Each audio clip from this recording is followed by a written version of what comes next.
Justin, how you doing? Doing well. How are you? I'm very well, thanks, mate.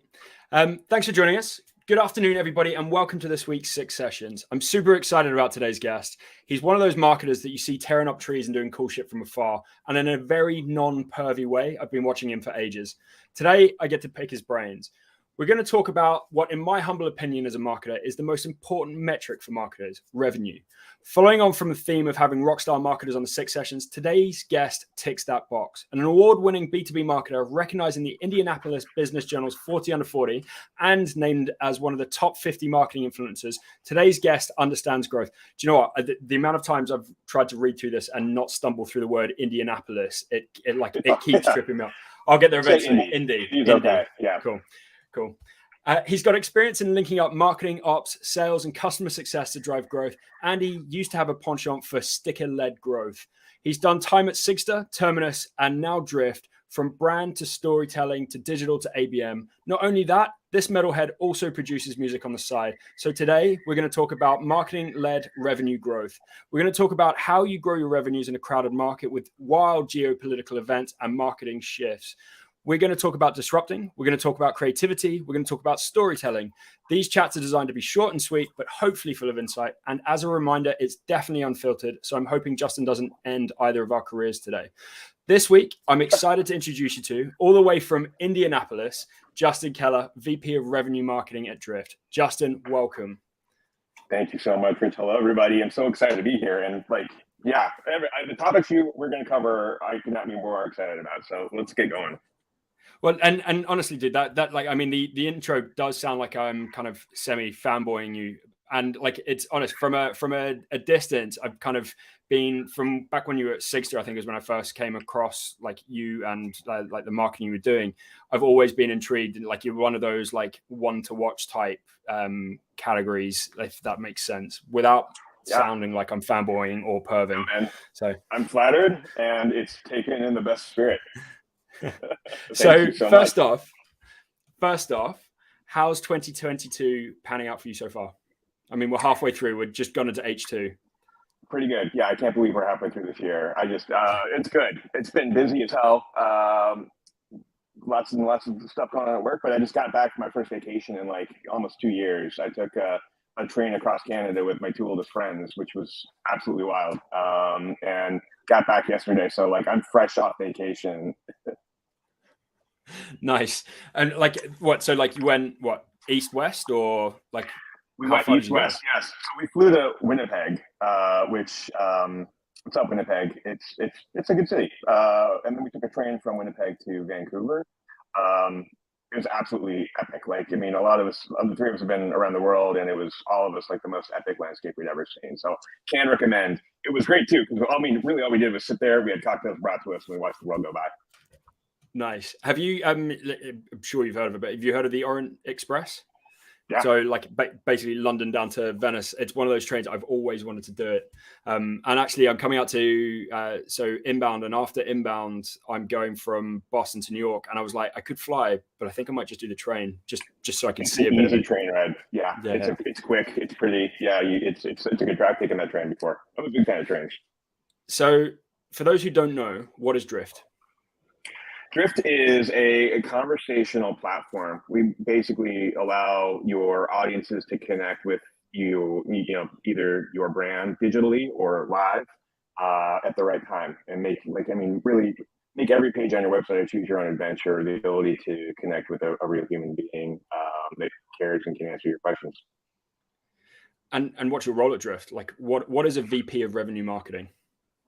So yeah, this was a new, like when I came over to Drift, this was the first time I'd heard of this role too. And really what it is it's demand gen plus a little more. So I am responsible basically for pipeline. That is my metric here at Drift. And it starts from the SDR organization. So from sourcing pipeline all the way to customer expansion pipeline and everything between. So, the sales development org, digital marketing, demand gen, customer lifecycle marketing, marketing ops, and content and events now are on part of my team as well.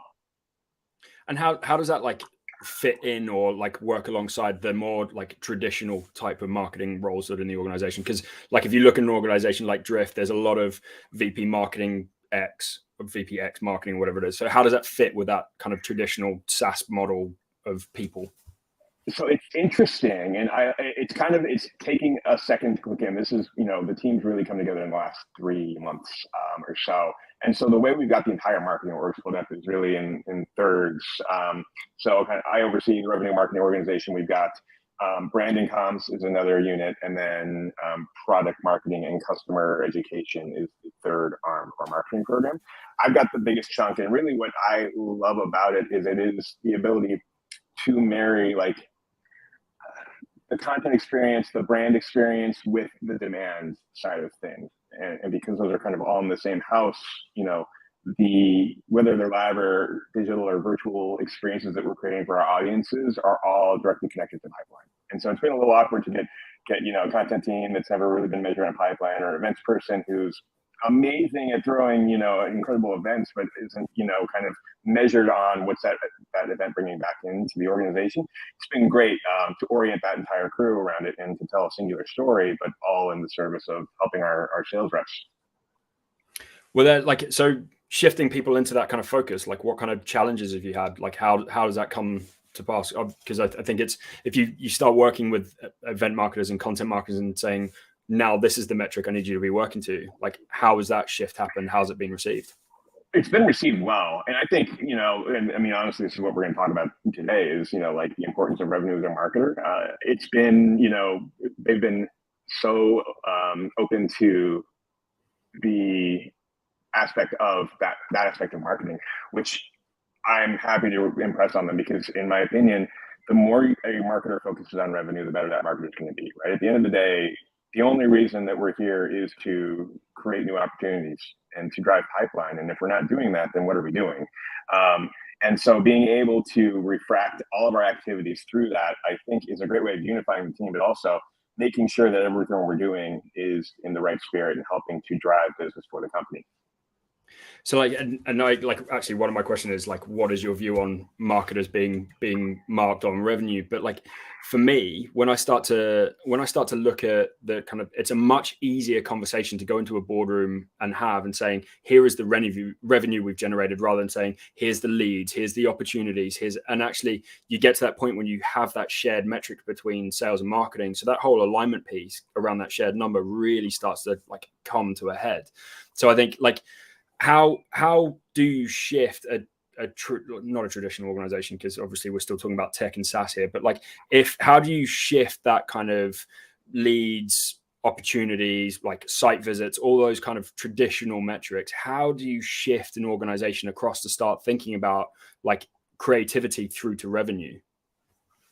I think it's tough because, right, you want to measure everything, right? Especially now that we've got such good instrumentation, we can measure everything we want to measure. You don't want those to be the only things that are making your decisions for you, though. And this is where it gets so tough. I've had, big successes and big losses in trying to be look, let's just do this because it's the right thing. Let's take a big chance on, whatever it is, an event, a piece of content or whatever, and hope that it performs well on the back end. So we're not,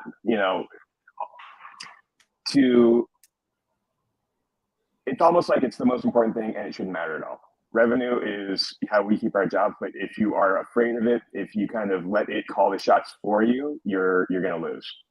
So you need to be a marketer at heart, someone that wants to create something new, someone that wants to tell a story, someone that wants to invent. But then you need to make sure that once you've birthed that, everything after that, you need to be touching revenue. You need to get your sales team excited. You need to drive pipeline out of it. So how? So you came from Sigster, right? So you were at Sigster. That's where I originally came across you, and then Sigster got acquired by Terminus, and you were there for quite a while across both parts of the business. Yeah. What was it about Drift that made you kind of move across? Drift is the best B2B brand I've ever seen made. what they were doing is the stuff I was looking at and being like, okay, like that's where I want to get to with, you know, the brands I'm creating or building. And then the opportunity arose unexpectedly to have the chance to join the team. I'm like, oh shit, like me. Like it was kind of like I got called, you know, I was playing on a AAA team and I got called into the major leagues to go play for my favorite baseball team. And so yeah, I jumped at it and have not looked back. Do you know what? It still hurts that I've never been asked. I keep like floating around and just nothing. So whatever, it's cool.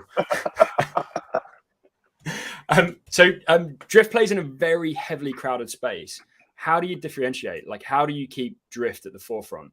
Because I mean, like, if every year that Martech stack diagram, I'm sure there's another 5,000 odd companies added to it. Like, how do you keep your head above the water? I mean, it's insane. Yeah, that Martech landscape thing is just an eye chart. Like at this point, it's almost useless to have. Yeah. And it's good. It's good to be in such a competitive set, like, and to have really, really strong competitors that are nipping at our heels. You know, Drift is the OG in the category, and so we've got a lot of early entrant advantages to us.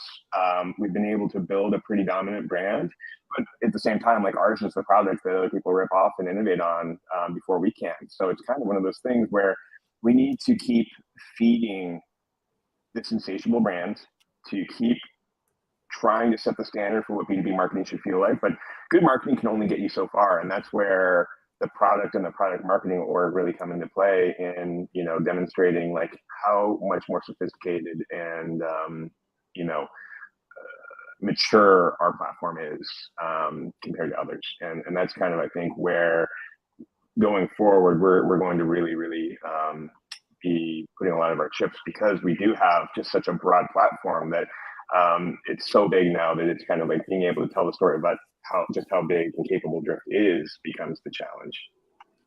It's fun. So one of my next questions is around storytelling. But like, if you look back at the earlier days of Drift, it was conversational marketing, create the category, conversational marketing, connect like people who are researching and buying with the salespeople immediately, and that was basically the crux of it. Very, very succinct story to tell. But then it expanded into conversational sales and conversational services now, or I can't remember if that's That's correct. And that is like how do you, from a storytelling perspective, how do you keep telling a compelling story when you have such wide remit now?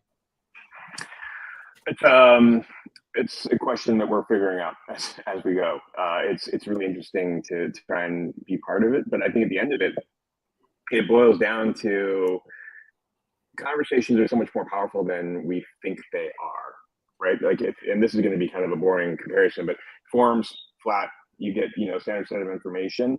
Conversations are vivid, like, and if you're able to extract the information out of those, to like pull the metadata out of the conversations that are had, that informs your product marketing. It informs your product roadmap. It helps you inform like the audiences that are visiting you, what they're looking for, so you can better, you know, optimize your website. And it touches every single person that interacts with your brand, right? So it's not just marketing, you know, like trying to acquire people on your website. It's in the sales process. So like being able to connect directly to, you know, the person that you're working on a deal with while they're sitting on their couch at 7 o'clock at night. Or if you're a customer that needs help, being able to just kind of have like, you know, I just go to, you know, www.thecompany.com and I'm going to be able to get the answer right then without having to dig through a knowledge base and have some fuzzy logic recommend things to me. So it's really, I mean, it's at the end of the day, getting the right experience for the right person at the right time. And that's through like artificial intelligence and human intelligence, you know, and the best of both worlds. So what's like, jumping deeper into the storytelling piece, what is the role of storytelling in growth now? It's the whole thing. It's the entire thing. I think when I was, you know, a baby marketer, and I looked at, you know, what does a CMO do? How does a CMO get to where, you know, he is? It looked to me like it was a numbers game. Like you had to be a badass spreadsheet wizard. You needed to understand P&L. So I went and got an MBA because I'm like, okay, if I want to do this full bore, I need to have my shit together. And so I went and got like the most quant heavy MBA I could. only to realize that once I was kind of in that chair, that it was like those things are super important, but at the end of the day, storytelling is the only thing that matters when you're building a brand, when you're trying to grow a business, because stories like create connections. They bring abstract things into clear view. They make numbers that you spend $100,000 in 2 years trying to figure out actually come to life, right? Like you can convey information so much better. And I think that's where so many B2B marketers lose it, is they don't care about the story, right? If you got a boring product, I don't care how boring your product is, you can tell a good story about it. You can create connections, you can create interest. Okay, so I get that. How do you, so as a storytelling marketer, how do you then reframe that in revenue? So how do you pitch the story, but like kind of prove to everybody that this is actually focused around revenue? How do you going live? So you've got the story, you've got the positioning. So Drift, like the earliest campaign, you came close to referencing it before, is like that whole no forms thing. We all saw the stickers with the big like no badge type thing. That's like a compelling story that everybody could very quickly understand. How do you then align something like that with the revenue growth piece? Like, how do you say this is going to be something that's going to generate, or is it just a throw enough shit at the wall, see what sticks type mentality at that point? It's a little of both, right? Like, it's a little betting on yourself and believing like that your idea is worth a damn, and then it's part just making something that is going to be disruptive, that's going to catch someone's attention, and then putting fuel into it. A lot of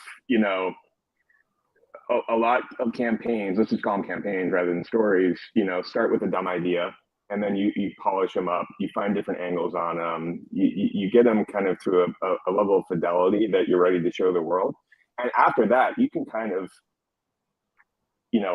make it successful, like by the way you're promoting it, by the way you're positioning, by the channels you're advertising or promoting it through. It can catch fire on its own. It also, always starts with just like, it's a stupid or simple idea that you can kind of constantly love and refine and put more thought and creativity into, will eventually snowball. And at that point, it's something that you are like excited to put money behind. And if it's good enough, if it's halfway decent, and this is where I think a lot of marketers get kneecapped, is their ideas are not quite halfway decent. They put them out into the world and then they kind of fall flat. If it's halfway decent, it'll start to snowball and become bigger than itself. So how do you balance? So, and like, I totally agree with it, but how do you balance that point of, so what you're talking about there is like love and effort goes into a lot of the ideas. How do you, it's very difficult to cut something off that you're emotionally invested into. Like you will often drag that out. How do you balance that, or kind of sense check that to say, actually, this idea has to be cut now, like it's not working, but you're invested in it? Like, how do you balance that out? It's one of those things. My favorite author is William Faulkner, and he has this line, "Kill your darlings," right? And it's kind of like, or to modernize it, watch Game of Thrones, kill your favorite character, because it's what you got to do. Even if you don't want to. I've had campaigns that were well loved that people wanted to see. We had this stupid, talking about stupid ideas, it wasn't stupid, it was extremely successful. But in the early days of Sixter, we had a series of events called ADM, all about margaritas. It was just about like talking about ADM and drinking margaritas, right? And it was one of those things where people wanted to keep going and going and going. And at some point I was like, no, it's got to die. Like it's worn out. It's welcome. People are sure they're still interested in it, but we need to move on to the next thing, and we need to be constantly innovating. So that's all to say, like, even if it's a good idea, even if it's working, you should still cut things off at some point, because there's always going to be something new, and you need to constantly innovate and think of new ideas and take new chances. Otherwise, things get stagnant. There's a question from somebody watching on LinkedIn. How do you take the concept of lead generation and apply the same model to demand generation? How do you think the concept of lead generation applies to demand generation? Lead generation is easy. Anyone can, like, shit, you give me $1,000 right now, I'll go get you 100 leads. It's that easy. But do they want to buy? Maybe, maybe not. It takes a lot more effort. Creating demand is a lot harder, and that's where storytelling comes in, right? Like, getting a lead's good. Getting someone that wants to buy is great. And you can only do that by finding the right people, telling them the right story. And this is one of those things where, in the early days of marketing automation, like I remember me being in HubSpot and them launching a new feature where you could A/B test the color of the button on a form. And I was like, great, why? Who cares? Like that, because I changed the color of the button, it's not going to make someone want to buy my product any more or less, right? I'm just kind of like shaving cents off of a cost per click, which is good, but it's like also not creating demand. And so I kind of feel like I'd rather have demand than leads at the end of the day, because it's less noise, it's more people that want to buy, and it's kind of a more efficient machine for me. How did the pandemic and various shitstorms over the last 2 years change SaaS marketing? So like how you did it before, how you're doing it now, what's the shift? I think the biggest thing that rocked was events, obviously, which then kind of had a ripple effect. So, like most marketers' biggest pipeline driver and one of their biggest line items is event marketing. And all of a sudden you had that excess budget that may or may not have gotten, subsumed back into the company as financials got a little rocky, or you needed to park it somewhere else and do something new. And I think a lot of marketers, that was the wake up call to take what would have been their event budget and finally invest in that thing called ABM. Because it is the most efficient way of driving pipeline. And if you are in a tight budget, and you're probably going to be losing some headcount, being able to drive opportunities with exactly the right customers means that you are spending less, you're spending more effectively and maybe not spending less. And the people that you are going to be selling to, you're already in your ICP, the people that are going to be selling to them already know how to do this. So I think that was a big thing. And then I think virtual events. I think we all got like virtual event ennui pretty early on, like within like 3 or 6 months, all of us were sick of virtual events and webinars. I think that's coming back a little bit at this point, because now, like at this point in the pandemic, like, life is kind of normalized again, and this is normal now. But, it's one of those things where I don't know, the future of live events, it concerns me still. I miss them, but I don't know if they'll ever be the same again. Well, actually, that was my next question. So, like, obviously, events are back. You and I had the opportunity to actually catch up in person at Collision a few weeks back. Do you think we'll fall back into the same pre-2020 like event approach, or do you think it's fundamentally changed now?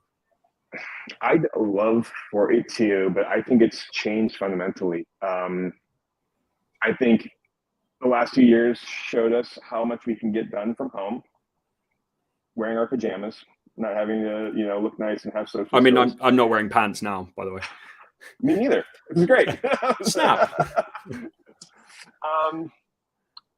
And I think people just don't want to get on planes anymore. Like, we're planning a roadshow right now, and it was an exercise in us figuring out, okay, what cities are we going to go to, and stopping and saying, okay, not based on corporate headquarters, based on where people actually live, because I think a lot of people migrated, and people are not traveling as much. So we're trying to bring the show as close to them as we can to have a live event be successful. Big tentpole events, like you mentioned, Inbound. I hope that they, that used to be my favorite event in the world, and I'm interested to see what it's like this year, because it's the first year that it'll be live again. But the live events I've been to so far this year they felt different. They've been smaller and quieter, and which is, it's too bad, but it is also what it is. So being at Collision, my main takeaway from that was it was great to see people like face to face shake hands and actually have discussions and stuff again. But the content, I didn't have that thirst for content anymore. Like, I wasn't worried about going to see somebody's talk, because I can get that content. I'm used to consuming that when I want to consume it. So I think I miss the like shoulder to shoulder type stuff. But the actual content delivery piece, I'm not that worried about anymore. But I'm intrigued to see what Inbound's going to be like. And I am also hoping, with all hope, that hypergrowth will be coming back in some sort of form at some point. So we will. We had earlier this year called Flash. So hypergrowth we've retired. So in the spirit of kind of always moving on to the next thing, we had an event called Flash in Miami that again was smaller, because that's the way it is.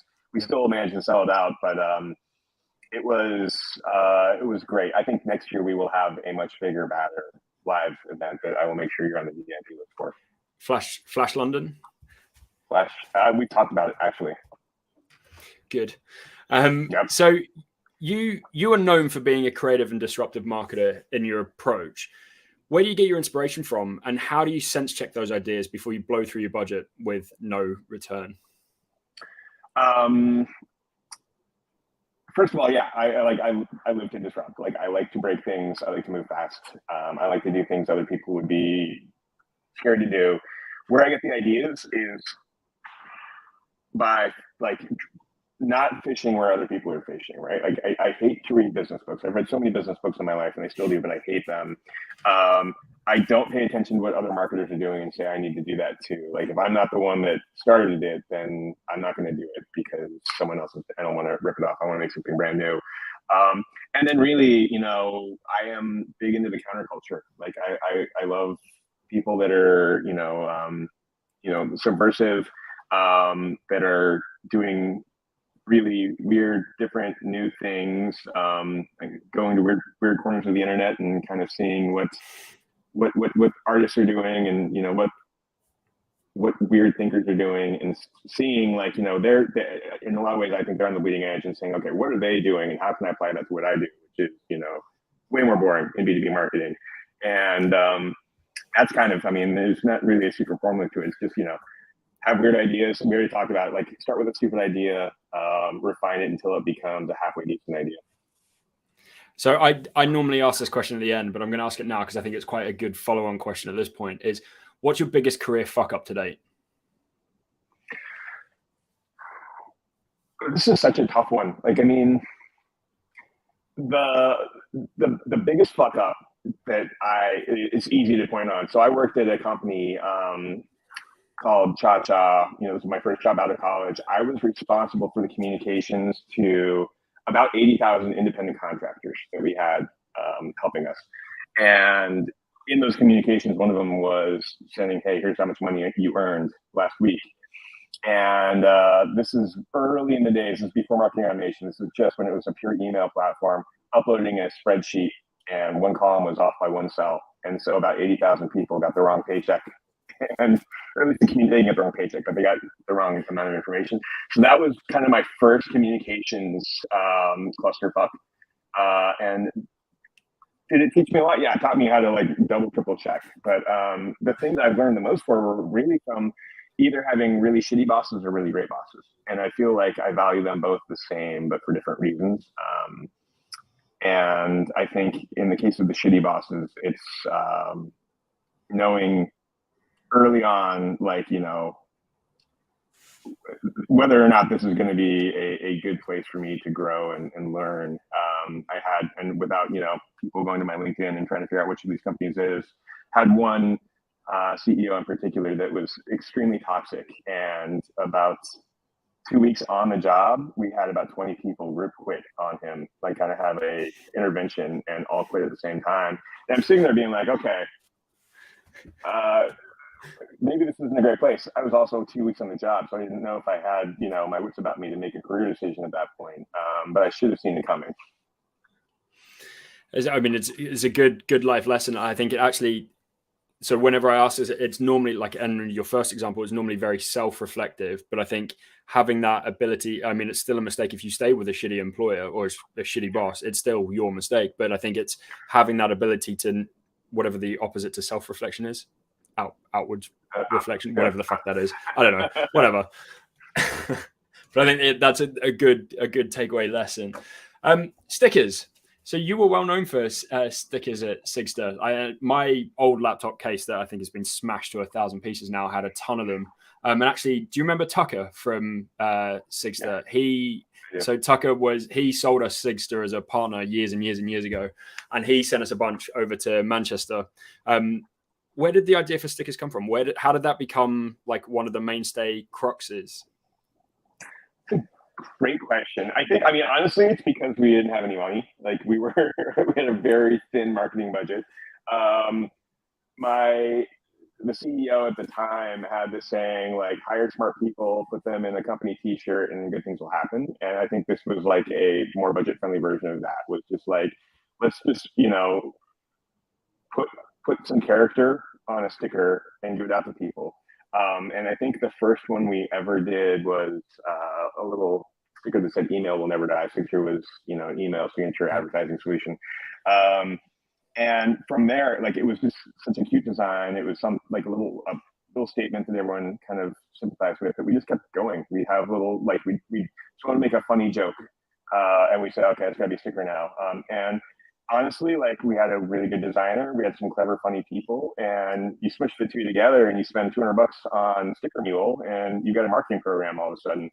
So it was one of those things where it's just like, I don't know how it happened, but it happened. And I remember at one point being at a conference, and like, every third laptop I saw had a signature sticker on it, which was just insane. But I mean, at the end of the day, it was just, stupid ideas that we let catch fire. Because like at one point it had almost like cult-like following. Like people were kind of clambering over each other to get stickers. So yeah. It's good. I mean, we did limited edition ones. We had conferences ended up having sticker drawers, and people would be like, "I've got that one. This is a new one."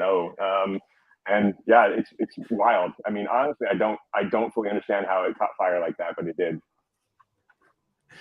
So I'm going to judge your answer on this, like judge you as a person with your answer on this next one. So you're a metalhead. What was your first album? So my first album. I got two albums. My first album I got two at the same time. The first time and this is back when, I don't know if you're old enough, like CDs came in like long packages. It wasn't just like the disc; it was like a long box. I got Paula Abdul's "Forever Your Girl" and Slayer's "Raining Blood." Those were my first two albums, and I think that's kind of like, it was a very formative moment in my life. That those were a dichotomy in there, I think. Yeah. So my first, and this is like, honestly, and this is probably one of the things I'm most proud of in my life, is that my first ever CD was Metallica's Black Album. And I was like, that everybody else around me at the time was getting like Boys to Men and shit like that. And I was like, I think I've achieved something here. Yep. Oh man, I remember that was a Christmas gift. I remember opening that under my Christmas tree and being completely stoked. It's like, I don't know, like a 10-year-old, maybe 7-year-old, somewhere in there. But you also produce music. How did you get into that? Like, how did that become your side hobby? So I always, like, huge consumer of music, always growing up. Really, like, loved music so much that I wanted to, like, just make my own music.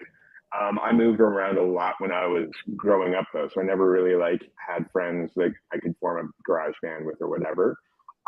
So I learned when I was like 16 or 17. I got a little 4-track cassette machine. And figured out, like, I just kind of like do all the tracks myself. Like, I could play all the instruments, might as well just do them one at a time. And that's where it started, with the little 4-track cassette. And then just have kind of always been, it's kind of like my nights and weekends thing. I just really love sitting down. It goes back to the whole, like, start with a stupid idea and polish it. Like, I'll kind of crack a little melody on a guitar, or kind of create a beat, or record some drums. And then my favorite thing is to just kind of sit with that song night after night, week after week, constantly tweaking it, polishing it, and seeing what it becomes. And it's not good for the record, so I put music out there, and it's like, I like it, but I don't, I get my Spotify, monthly digest, and says, you've had 4 listeners this month. And that's totally fine with me, though. Like, I'm not doing it to try and make money or have a fan base or anything. I just do it because I like seeing what little ideas. How can listeners go and find said music? If they're interested, they can go to Spotify. My nom de plume is Bear Like Mouse, which is just again a stupid thing. I don't know where that came from. It was in college, and it's kind of stuck ever since. So yeah, I've got a few records out there. It's kind of trippy electronic rock-ish. So your LinkedIn says you won't respond to any DMs that don't have the word platypus in them. How the hell did that become your safe word? Gosh, I don't know. Yeah, it's a weird. It was just like, what's like a word that people are not going to use normally in a cold outreach on LinkedIn. But like, I was getting just flooded with so many like crappy messages on LinkedIn. And I'm like, and this goes for every like sales rep out there, sales dev rep out there. Like it takes the tiniest amount of information, like show that you care just this much, and I'll reciprocate. And so basically, if they read to that part and they see the word platypus, like that's enough for me to know that they gave a shit enough to scroll. So it's really just more of like a gate than anything else. I may have to switch that word up though. It's been there for a while. I need to find like maybe I'll go xylophone or. Honestly, when I first reached out to you on to try and get you to do this, I messaged you on LinkedIn and I got nothing back. But I hadn't read that part of your bio at that point, and I was like, in the background, I was like, this dickhead is like won't even respond to me. And then so I had to go via Bennett, and he put me in touch eventually. And then I read that the other day, and I was like, oh shit, that's why. Jason Yarborough says he's a big Bear Like Mouse fan. So you've Jason Yarborough's got terrible taste. So Drift are known for running some pretty shit hot marketing campaigns. What's on the book now? Like, and how are you like pushing the creativity with it? I'm sure we got a competitor or two listening in, but we're working on a really cool Lisa Frank campaign. So if you remember Lisa Frank?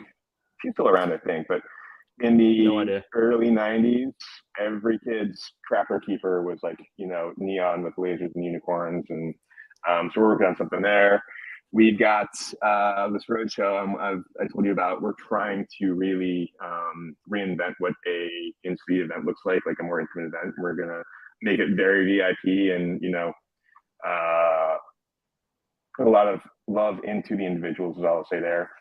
And then I think, like with our, like, I think content is kind of like the most kind of receptive to kind of wild ideas. So we're working on some pretty weird ideas coming into the new year. But at the same time, it's not weird for the sake of being weird. We're just trying to do things a little bit different. But Drift's foundation really is in creating like really, really helpful, useful content, and so that's first and foremost the goal. But we're trying to always put a little spin on things. Bring back Seeking Wisdom. I swear that was the first few years of Six and Flow. That was filling my head through all sorts of like DC's knowledge that helped us get to where we are. I'm sure of it. I would love to do that. Yeah, myself and my CMO have a podcast we're doing right now that we're getting ready for the second season on, and I think we're going to change the format up a little bit on that. But I would love for Seeking Wisdom to make a comeback. I think that'd be huge. So your educational background, psychology and an MBA, how does that feed into what you do in the revenue marketing side now? So like the MBA piece, you talked about having those quant skills for your spreadsheets, but how does the psychology fit into what you do? I think it's psych and English. I got an English degree too. Sorry.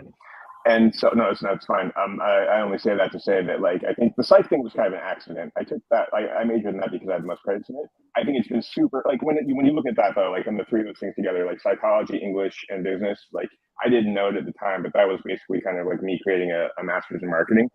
The psych thing, I think, is important because there's a lot of heuristics that you learn going through psych on, like, how the human brain works, how they interpret messages, how they remember things, that I still to this day apply to, creating a campaign or a message. English, I think is obvious, like marketers are communicators, it's been good for that. And then being able to put it all through I know how to do math lens. I think that's how it all adds up to marketing. Okay. So you've worked with some awesome SaaS companies, and you mentioned and you already mentioned that like one of your biggest life lessons was not working for shitty bosses or working for good bosses, if you want to look at it from the other way around. But you've worked with some awesome SaaS companies, from startup to scale up to grown up. What's the biggest lesson you've learned going through those? I mean, and this is so much a personal thing as an observation, but like, I feel like I've worked with a lot of huge jerks. And I've never seen things work out well for them in the end. Like in the long run, like they may have some temporary gains, but I feel like being a jerk never pans out in the long run. And so maybe that's it. Maybe like the biggest thing I've learned is pretty simple. Don't be a dick. Like treat people fairly and, kindly, and good things happen. One of our house rules at Six and Flow and a big neon sign on the wall is don't be a dick. And I like so our approach to growth is almost like a karmic approach to growth. You give and it will come back. So I think it's yes, it's a totally nice way to approach it. Yeah, I totally agree. You're a rock star B2B marketer. Ever tried your hand on the other side of the fence in B2C? I have actually. I started my first job out of college. I was the first non-founding employee of a company called Cha-Cha. I don't know if anyone here has heard of that, but this is before smartphones. So back when it was just like you could text with, like your T9 phone, you dial 242-242, ask a question, and then we had people on the other end that would find the answer and send it back to you. So it was like the first mobile search engine. And it went from, nothing to like the 45th, 50th highest traffic website on the entire internet in like the span of 2 years. And like that kind of meteoric growth was really what got me the tech bug. That's why I was like, like when the iPhone came out, I was like, oh shit, I may be out of a job here soon. So that's when I decided to go get my MBA. And the day after I graduated, just drove to San Francisco to do marketing in the cradle of tech. And it was great. I would love to get back into B2C at some point. But right now I love B2B. Like I think it's actually, and I say that's acknowledging a little bit of irony, but I think it is actually one of the more exciting spaces to be in at the moment. I think like B2B often gets a hard rap for kind of creativity and excitement. But the way I look at it is there's so much more space to be creative because a lot of it's not been done before.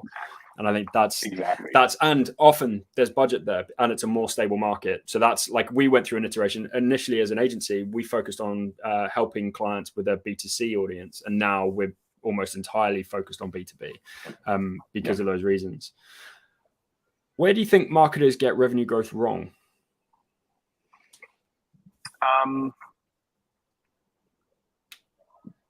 There's I'm gonna butcher this idiom or the saying, but like when it comes to breakfast, the chicken is invested, but the pig is committed, right? Like, and I think that the saying, the chicken's giving an egg, but it doesn't have skin in the game.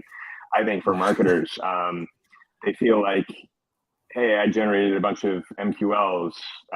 Now it's the sales team's problem, right? And if we don't hit our pipeline or we don't hit our revenue targets, it's because sales didn't do their job. I did my job.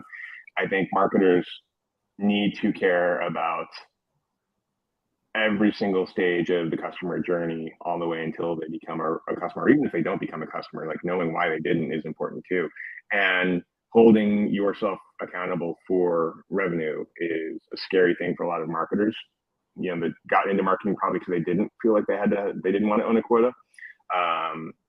But I think that's where they get it wrong, is they're not completely committed to the cause of revenue. What excites you most about growth right now? I think, what you said, like there's so much room to play in B2B. Like there's so many ideas that haven't been done.